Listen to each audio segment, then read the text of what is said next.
ये जिस तरह से इनकी हार हुई है महाराष्ट्र में, हरियाणा में, उस हार को पचा नहीं पा रहे हैं। वो पिछड़े वर्ग से आते हैं, वो किसान के बेटे हैं, इसलिए उनको अपमानित करने का काम किया जा रहा है। देश के सामने आना पड़ेगा, बताना पड़ेगा कि संसद की कार्रवाई क्यों बार बार व्यवधान डालने का काम करते हैं। इस वक्त हमारे साथ बातचीत के लिए केंद्रीय राज्य मंत्री BL वर्मा मौजूद है। सर, लोकसभा और राज्यसभा की कार्रवाई की बात करें तो रोजाना विपक्षी पार्टियों द्वारा हंगामा किया जा रहा है और कार्रवाई चल नहीं पा रही है। राज्यसभा को स्थगित किया गया है आज भी। किस तरह से देख रहे हैं, क्योंकि जब से शुरू हुई है कार्रवाई, सदन की एक दिन भी नहीं चल पाई है ठीक से। देखिए, ये विपक्षी दल जो एक तरह से इंडी गठबंधन के घटक हैं, ये जिस तरह से इनकी हार हुई है महाराष्ट्र में, हरियाणा में, उस हार को पचा नहीं पा रहे हैं और बौखला करके जिस तरह से सदन में तरह तरह के व्यवधान पैदा करने का काम किए जा रहे हैं। आज हमने देखा है कि उपराष्ट्रपति जी जो राज्यसभा के चेयरपर्सन भी हैं, क्योंकि वो किसान के बेटे हैं, पिछड़े वर्ग से आते हैं, आज उन्हीं के खिलाफ अविश्वास प्रस्ताव लाने का प्रयास किया जा रहा है। तो ये कांग्रेस हो, इंडी गठबंधन के लोग हों, हमेशा पिछड़े वर्ग को अपमानित करने का और किसानों को अपमानित करने का काम करते रहे हैं।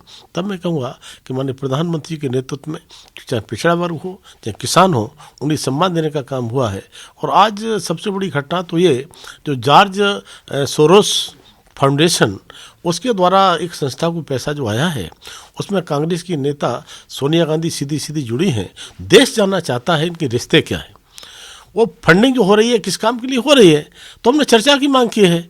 और मुझे लगता है कि देश को बताना पड़ेगा और देश जानना भी चाहता है। सर, सभापति के खिलाफ विपक्षी पार्टियों ने अविश्वास प्रस्ताव भी लाया है और विपक्षी पार्टियों का आरोप है कि सरकार नहीं चाहती है कि सदन में कई मुद्दे हैं जिसको लेकर वो आवाज उठा रहे हैं, उस पर चर्चा हो, इसीलिए रोजाना स्थगित किया जा रहा है और सबकी मिली भगत है, ये भी आरोप विपक्षी पार्टियों द्वारा लगाया जा रहा है। ये विपक्षी गठबंधन जिस तरह से अविश्वास प्रस्ताव लाने का प्रयास कर रहा है, तो इससे आपको लगता है कि वो सदन चलाना चाहते हैं क्या?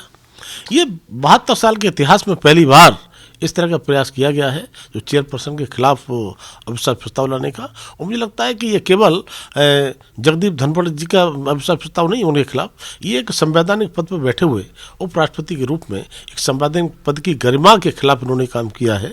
और सीधे सीधे वो पिछड़े वर्ग से आते हैं, वो किसान के बेटे हैं, इसलिए उनको अपमानित करने का काम किया जा रहा है। एक आखिरी सवाल है कि आजम खान ने पत्र लिखा है और इंडिया गठबंधन पर सवाल उठाया और कहा है कि अनदेखी मुसलमानों की जा रही है।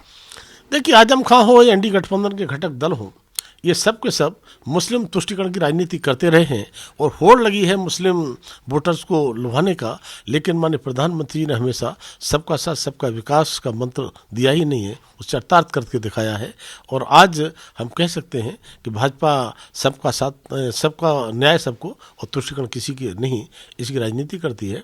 तब मैं कह सकता हूँ कि विपक्ष को थोड़ा सा देश के सामने आना पड़ेगा, बताना पड़ेगा कि संसद की कार्रवाई क्यों बार बार व्यवधान डालने का काम करते हैं। बहुत शुक्रिया बातचीत के लिए। देखिए, साफ तौर पर कहना है कि सरकार हर मसले पर चर्चा के लिए तैयार है, लेकिन विपक्षी पार्टियां नहीं चाहती है कि चर्चा हो, इसीलिए रोजाना हंगामा किया जा रहा है। कैमरा पर्सन देवेंद्र के साथ स्वाति पाठक, भारत समाचार, दिल्ली।